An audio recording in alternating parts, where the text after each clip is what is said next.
Mike Mentzer is one of the most talked about athletes of our day. If you spend any amount of time on gym talk or bodybuilding social media in general, you're bound to see a video of Mike in an edit or a video about his notorious HIIT training. One of the reasons he's garnered so much fame is directly tied to what went down at the 1980 Olympia. Most people say Arnold didn't deserve it, and a lot of fans say Mike did. That's actually not my opinion, but nonetheless, Mike is seen as an uncrowned champ. But one of the least talked about quote-unquote uncrowned guys was Danny Padilla at the 1981 Olympia. Unlike 1980, I'm firm on this one. He should have won that show, really anyone but Bitch Tits Franco. So in my opinion, we have a case of Mike Mentzer being a little bit overrated at his best, and Danny being massively underrated at his best. But I want to have the right opinion here, so let's do a comparison. Let's compare these guys at their very bests. 1980 for Mike Mentzer and 1981 for Danny Padilla. And this will also directly determine these two guys' placing on my list coming later this week of the top 10 golden era bodybuilders. So the stakes have been raised. With all that out of the way, let's go ahead and jump into today's video. Remember, if you guys like these types of videos, be sure to hit the like button and subscribe for more.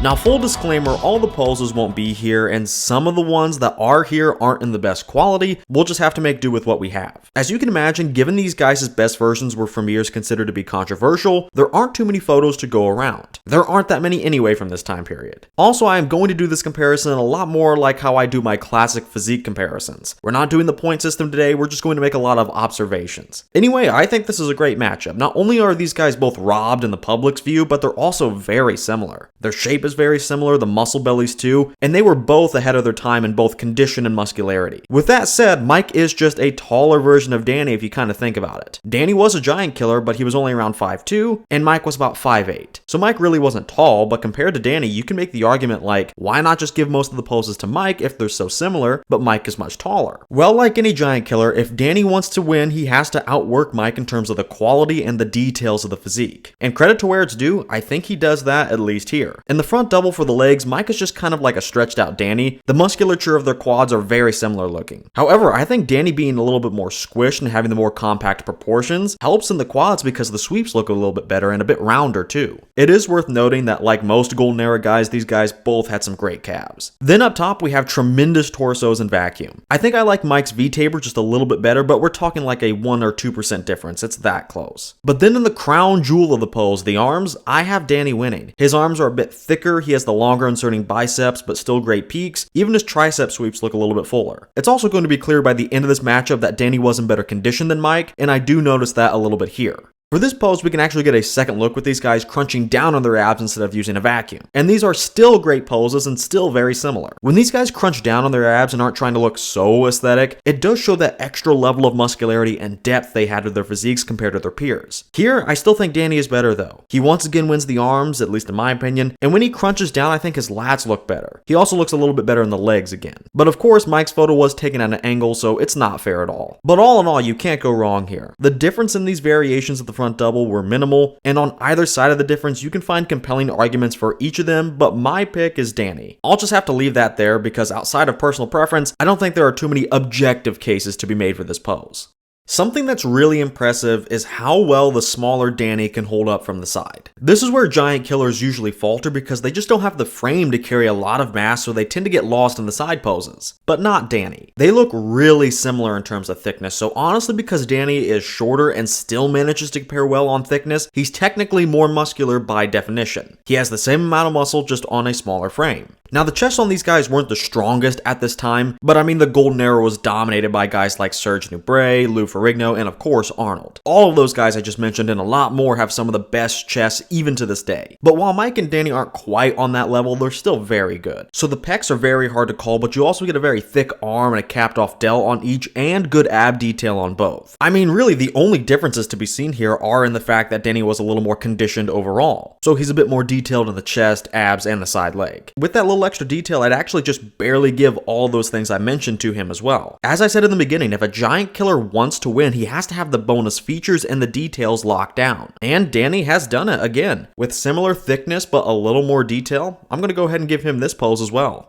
Going to the next pose, we are yet again in for another surprise. If you counted Danny out, that is. We actually have the biggest win of the comparison here in the rear double. Now, I know this is a bad pick of Mike, but don't act like high quality would change things. Maybe marginally, but Danny is just beating him fair and square. I mean, really, if you think about it, Danny had one of the best backs at the time. There was no Samir Banu or Lee Haney yet. So Danny wasn't among a lot of company here with this level of back development. His back was incredibly thick, the density is crazy for this time, and Mike's pick just can't make up for that. It can maybe make up for some of the detail aspects, but it's not going to add the 3D thickness of Danny to his own back. And speaking of detail, I'm going to make a very educated guess that Danny would have had Mike beat no matter what. He's just more conditioned, flat out. It stands to reason that he's just more detailed in the back than Mike, and that's certainly what it looks like here. Look at those clean lines and tie-ins in the arms and delts as well. Mike is good, but not that good. Even the glutes on Danny look more boxed in. The calves are really detailed as well too. Even though the guys are more shredded nowadays, you don't really get cross striations in the calves.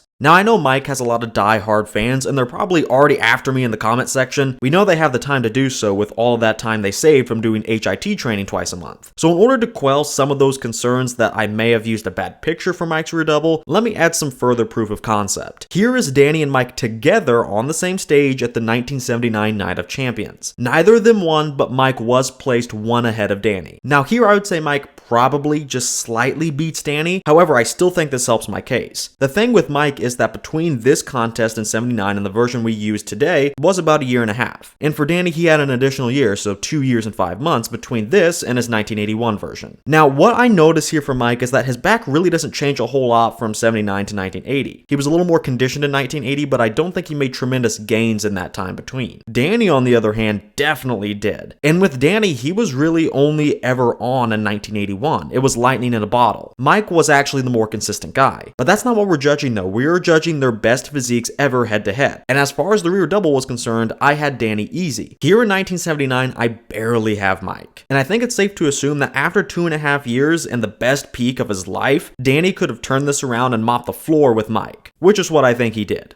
This next pose here is the side tricep, if that wasn't obvious. But we do have some different execution here, so let's just take this one as some food for thought. Back in the day, those different executions were a little more encouraged, or at least not as punished, and Mike was actually hitting his side tricep pose like this in the comparison round. It's a great pose too, which shows pretty much everything we want. We get the tricep, we get the side leg. He's just showing the back thickness from a twisting angle instead of the front and side thickness on his physique. The arm and delt on Mike are crisp, the horseshoe is thick, the back flares at the top but still tapers, and overall you get a very exaggerated pose, but that's not a bad thing. Danny instead opts for a more literal and traditional approach, but when you look this good, you don't need anything fancy. I'm not saying that Mike had to do his variation because his actual pose sucked. His standard side tricep pose didn't suck, I'm sure, but I'm saying that Danny is textbook. He could do something like Mike, but he doesn't have to. I mean, not to glaze, but this is a perfect shot. I'm not saying it's the pinnacle. He couldn't be a Dorian or Phil in this side tricep pose. What I'm saying is that in a vacuum, just judging this one physique on proportion, condition, and completeness, this is a 10 out of 10 shot. The chest is like a plate of armor, the midsection is sunken but also very detailed. He has a neatly separated side leg, and the centerpiece of the pose is a capped off shoulder and the perfect tricep shape. Again, when I mean perfect, this is it. It could be a bigger pose, a more shredded pose, but I don't think it would necessarily improve what we have here already. Even Mentzer's pose belongs in some type of physical perfection museum. Now obviously, I like both a lot, and they're both very different, so I don't think it really matters what I choose here because it can only come down to personal preference.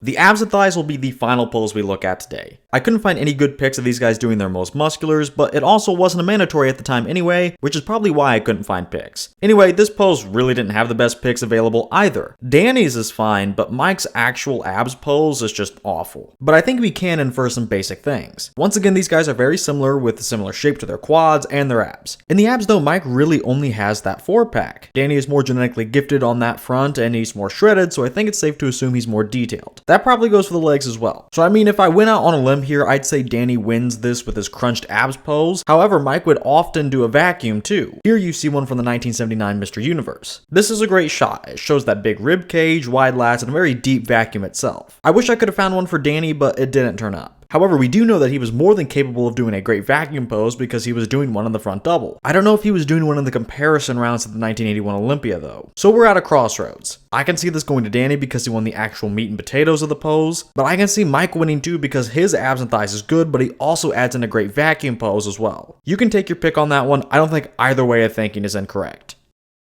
Alright, now it's time to crown a winner in this matchup. For me, and I think semi-objectively, today's winner is 1981 Danny Padilla. Now, of course, we can't really tell. I mean, the photos from this time are few and far between, and a lot of them range from being passable to just dog. So I'm not going to be able to firmly plant my flag anywhere, but I do have Danny. First off, both guys are incredibly similar. I was shocked seeing how close these guys were in both the structure and muscularity wise. And as I said earlier, because they're so similar, would Mike win just because he's a taller version pretty much? Well, that could be the case, especially back then when height seemed to matter a little more. I don't think that's the worst argument, even in the modern day, so I'm not completely throwing it out, but I believe there are more compelling arguments for Danny. Mike was a great athlete though. He deserves a lot of the praise he gets, but I do think he is slightly overrated. But that is purely because 19-year-olds on TikTok can't stop glazing the guy. The circumstances around Mike's legacy definitely help with the notoriety. He was robbed by the big bad Arnold, retires after and then never competes again, and then unfortunately passes pretty young too. I hate to say it like this, and I'm not trying to be crude, but I think that's a pretty good story that people can identify with. Being counted out, being screwed over, not getting the credit they deserve. So I can see why he is so popular, and I think Mike would be more than okay with giving people some inspiration, especially if he knew he was still giving people inspiration 4 decades later. But other than that, I don't really want to comment about Mike's legacy at large. I don't care about it for this video, quite frankly. It just doesn't matter. But I know Mike has a lot of diehard fans, so I did have to bring it up a little. But let's leave all of that aside and just focus on the physique. It was great, ahead of its time in many aspects, but Danny was just a bit better. Danny did what any good giant killer does and dots the I's and crosses the T's, so to speak. He had the bonus stuff and covers his bases. He was a lot like Mike, but a slight upgrade. Danny was even more ahead of his time with the condition, and Danny had slightly better muscularity and completeness. Perhaps the main selling point for me was the back though. They were so similar everywhere, but the back pose could not be disputed. And with both guys having similar shape, great shape I might add, Danny scores a victory by just doing a little more. He was a little more tight, a little more muscular, a little more complete, and had that timeless aesthetic flow. I won't spoil where these guys will be at on my top 10 golden era bodybuilders list, but wherever they end up, expect them very close together with Danny coming out just slightly ahead of Mike. Well, that's going to do it for today's video. What did you guys think of this matchup? Go ahead and let me know your thoughts down in the comments. And if you guys like this video, go ahead and hit the like button and subscribe for more. And if you guys want to support my channel even further, be sure to head over to Arms Race Nutrition. Then at checkout, use my code Project10 to get 10% off your entire order. That's code Project10 at armsracenutrition.com. And finally, with all that said, I want to thank you guys for watching, and I will see you all in the next video.